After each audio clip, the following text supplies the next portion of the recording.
জমিয়ত উলামা হিন্দের ডাকে এই কুচবিহারে প্রকাশ্য সভায় এসছি। জমিয়তে উলামায়ে হিন্দ কি এ সম্পর্কে দুটি কথা বলতে চাই। আপনারা অবগত আছেন, ভারতবর্ষের ঐতিহ্যবাহী সেবামূলক ঐতিহাসিক সংগঠন, যার জন্ম 1919 সালে, নিয়মতান্ত্রিক হিসাবে 1919 সালে জমিয়তে উলামায়ে হিন্দ প্রতিষ্ঠা হয়েছিল।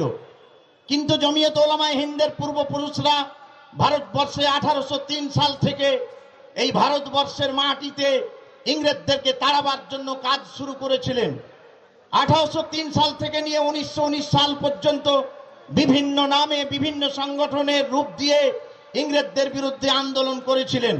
পরবর্তীতে জমিয়তে উলামায়ে হিন্দের নেতৃত্বে গোটা ভারতে ইংরেজদেরকে তাড়াবার জন্য ব্যাপক হারে আন্দোলন হয়েছিল।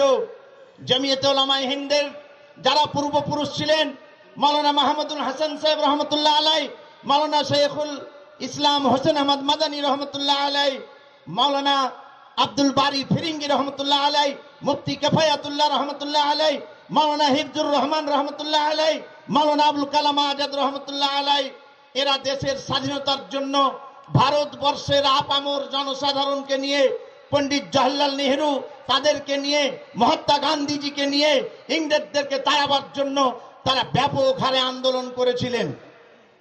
জমিয়তে উলামায়ে হিন্দের নেতৃত্বে ভারত ছাড়ো আন্দোলন, খেলাফত আন্দোলন হয়েছিল। মাওলানা মাহমুদুল হাসান সাহেবের নেতৃত্বে সিল্ক লেটার মুভমেন্ট, রেশমি রুমাল আন্দোলন হয়েছিল। আপনারা জানেন, ডক্টর পণ্ডিত জওহরলাল নেহরুজি তিনি একটি বই লিখেছেন, ডিসকভারি অফ ইন্ডিয়া। সেই বইয়ে জমিয়তের ইতিহাস আপনারা পড়লে পেয়ে যাবেন। নেতাজি সুভাষচন্দ্র বসু, যার একটা দিক আমরা জানি, কিন্তু আর একটা দিক ইতিহাসের পাতাতে ঢেকে রাখা হয়, যে নেতাজি সুভাষচন্দ্র বসু তিনি ছিলেন উবাইদুল্লাহ সিন্ধি রহমতুল্লাহ আলাইয়ের সঙ্গে তার একনিষ্ঠ সম্পর্ক। আর উবাইদুল্লাহ সিন্ধি ছিলেন মাওলানা মাহমুদুল হাসান সাহেবের শিষ্য। তো মাওলানা মাহমুদুল হাসান সাহেব রহমতুল্লাহ আলাই, উবাইদুল্লাহ সিন্ধি রহমতুল্লাহ আলাই, মাওলানা আবুল কালাম আজাদ রহমতুল্লাহ আলাই, তারা একত্রে ভারতের স্বাধীনতার স্বপ্ন দেখেছিলেন। নেতাজি সুভাষচন্দ্র বসুর সঙ্গে দিল্লিতে একবার বৈঠক, পরবর্তীতে কলকাতার বালিতে বৈঠক হয়েছিল। উবাইদুল্লাহ সিন্ধি রহমতুল্লাহ আলাই বলেছিলেন, মাওলানা আবুল কালাম আজাদ বলেছিলেন নেতাজিকে, ওগো নেতাজি, এ ভারতবর্ষকে ইংরেজ থেকে তাড়াবার জন্য বহির্বিশ্বের সহযোগিতা লাগবে, আপনাকে যেতে হবে বহির্বিশ্বে।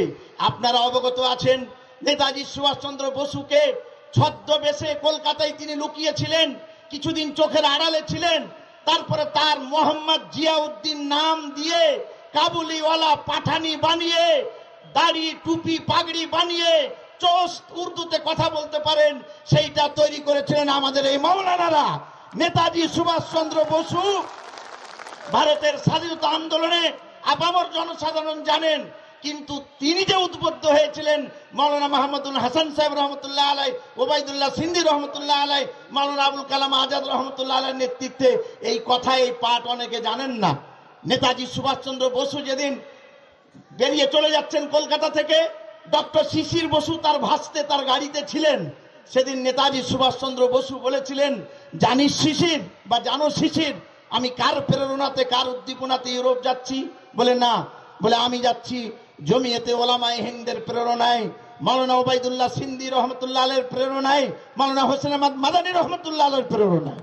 তা আমরা হচ্ছি সেই জমিয়তে উলামায়ে হিন্দ যারা দেশের স্বাধীনতা আন্দোলনে নেতাজি সুভাষচন্দ্র বসু থেকে নিয়ে, মহাত্মা গান্ধী থেকে শুরু করে নিয়ে, সর্দার বল্লভভাই প্যাটেল থেকে শুরু করে Pandit Jawaharlal Nehru Discovery of India বইয়ে দেখে নেবেন, নেতাজি সুভাষচন্দ্র বসু বই লিখেছেন ইন্ডিয়া সারগাল, তাতেও দেখে নেবেন আমাদের এই জমিয়তে উলামায়ে হিন্দের কার্যকারিতা। ভারত স্বাধীনতার পরে এই ভারতবর্ষের মাটিতে জমিয়তে উলামায়ে হিন্দ অনেক কিছু দিয়েছে। দেশের স্বাধীনতা আন্দোলনের একদিকে যেমন হাজার হাজার মাওলানা, লক্ষ লক্ষ ভারতবাসী দেশের স্বাধীনতায় রক্ত দিয়েছেন। দেশের পরবর্তীতে ভারতবর্ষের যে কোনো পরিস্থিতিতে জমিয়তে উলামায়ে হিন্দ আন্দোলন করেছে।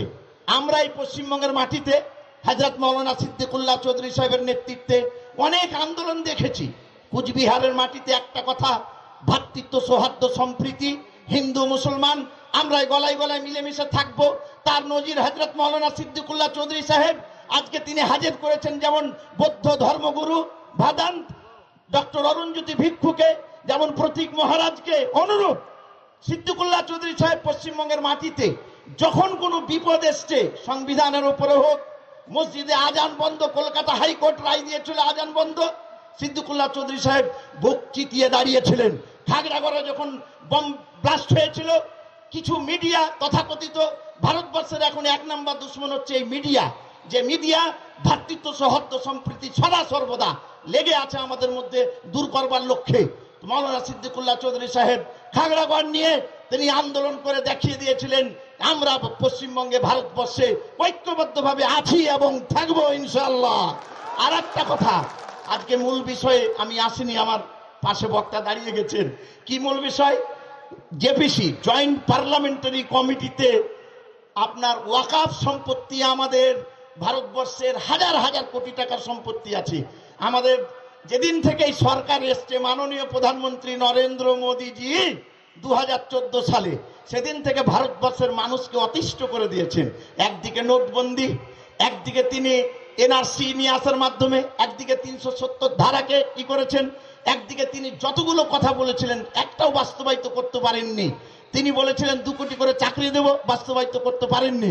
15 লক্ষ করে টাকা দেব, বাস্তবায়িত করতে পারেননি। কিন্তু একটা জিনিস তিনি আসার পরে করেছেন কি, আমাদের মধ্যে আমরা হিন্দু মুসলমান জৈন বৌদ্ধ খ্রিস্টান গলায় গলায় মিলেমিশে থাকি।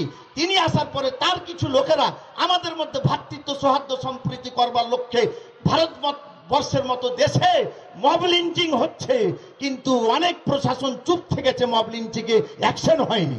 আমরা তার তীব্র ভাষাতে নিন্দা জানাচ্ছি।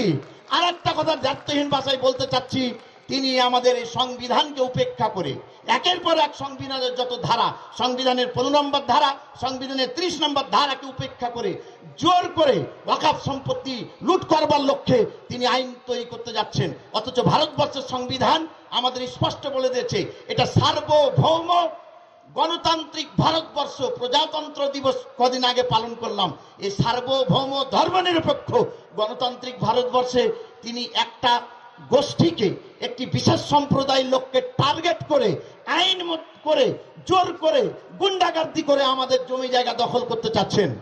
আমরা হযরত মাওলানা সিদ্দিকুল্লাহ চৌধুরী সাহেবকে পশ্চিমবঙ্গে তিনি অনেক আন্দোলন করেছেন, অনেক আন্দোলন করেছেন। নন্দীগ্রামে হযরত অনেক আন্দোলন করেছেন। তাকে আমরা বলেছি, হযরত আপনি ময়দানে নামুন, আপনার নেতৃত্বে দেশের স্বাধীনতার জন্য আমরা যেমন রক্ত দিয়েছিলাম, যদি আবার এই স্বাধীনতা আমাদের সংবিধানকে রক্ষা করার জন্য রক্ত দিতে দরকার পড়ে, আমরা গণতান্ত্রিক পদ্ধতির লড়াই আন্দোলন চালিয়ে যাব আপনার নেতৃত্বে। তাই এই কুচবিহারের মাটিতে প্রকাশ্য সভায় আপনাদের বলি, আমরা জমিয়ত উলামায়ে হিন্দের সঙ্গে আছি এবং ইনশাআল্লাহ থাকবো। আমাদের মালদা জেলাতেও প্রকাশ্য বিশাল বড় সভা আগামী 5ই ফেব্রুয়ারি হবে। আমি প্রত্যেকটা জমিয়ত উলামায়ে হিন্দের যারা কর্মকর্তা আছেন, নিষ্ঠাবান কর্মী আছেন, দূর দূরান্ত থেকে এসছেন, সকলকে সাধুবাদ জানাচ্ছি যে আপনারা এই মাঠে এসে ভ্রাতৃত্ব সৌহার্দ্য সম্প্রীতির নজির গড়ে দেশের প্রধানমন্ত্রী মাননীয় নরেন্দ্র মোদীজিকে, অমিত শাহজিকে আমরা জানাতে চাচ্ছি যে কোন সরকার যখন কোন মানুষের উপরে জুলুম শুরু করে, অত্যাচার শুরু করে, আল্লাহ রাব্বুল আলামিন তার পতন সেদিন থেকে লিখে দেন। আপনাদের পতন হবে। ভারতবর্ষের মাটিতে মানুষের উপরে জুলুম নির্যাতন শুরু করেছেন, পতন ইনশাআল্লাহ হবে। তার প্রমাণ গত লোকসভা ভোটে দেখিয়ে দিয়েছে ভারতবর্ষের জনগণ।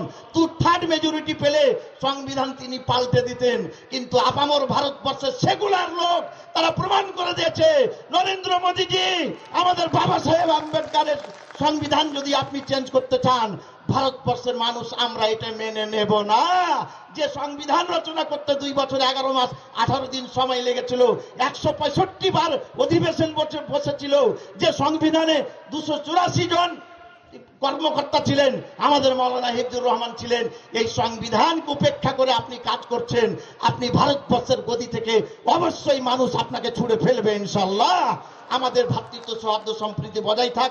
জমিয়ত উলামায়ে হিন্দ জিন্দাবাদ, ভারতবর্ষ জিন্দাবাদ, ভারতবর্ষ জিন্দাবাদ, ভারতবর্ষ জিন্দাবাদ।